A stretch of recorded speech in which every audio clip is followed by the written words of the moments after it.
Hi అండి, అందరికీ నమస్తే. ఈరోజు మనం ములక్కాడ పిండి పెట్టిన కూర ఎలా చేయాలో తెలుసుకుందాం.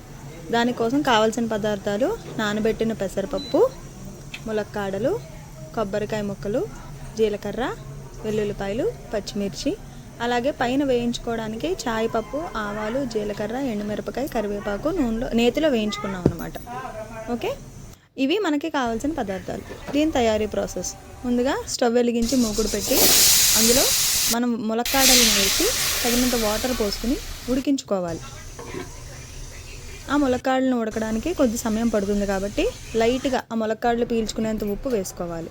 ఇప్పుడు మనం ఈలోపు మిక్సీ జార్లో ఈ నానబెట్టిన పెసరపప్పుని, అలాగే మిగతా పదార్థాలు ఏవైతే చెప్పానో కొబ్బరికాయ, పచ్చిమిర్చి అన్నీ వేసుకుని గ్రైండ్ చేసుకోవాలి. ఇవి గ్రైండ్ చేసుకునేటప్పుడు 2 చెంచాల వరిపిండి కూడా వేసుకుని, అలాగే తగినంత ఉప్పు ఇందులో వేసుకుని మనం ఈ మిశ్రమాన్ని గ్రైండ్ చేసుకుని అట్టే పెట్టుకోవాలి. ఈ లోపల మనకి ములక్కాళ్ళు ఉడకడం కనబడుతుంది కదండి, ఇది మనకి తయారు చేసుకున్న పేస్టు.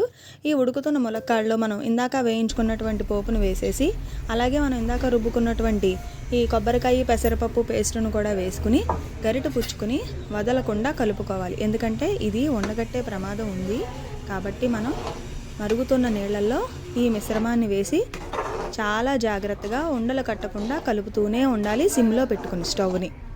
అలాగే ఈ మిశ్రమం ఉడికేటప్పుడే మనం తగినంత ఉప్పు ఆల్రెడీ వేసేసాం కాబట్టి ఇంకా ఉప్పు కూడా అవసరం లేదు. చూసారా, మీ కన్సిస్టెన్సీ ఇలా తయారవుతుంది కూర. ఇది వేడి వేడి అన్నంలో నెయ్యి వేసుకుని తింటే ఈ కూర చాలా బాగుంటుందండి. చూసారా, నేను ఏ విధంగా అయితే కలుపుతున్నానో అలా కలుపుకుని మూత పెట్టేసుకుని 5 మినిట్స్ తర్వాత సర్వ్ చేసేసుకోండి.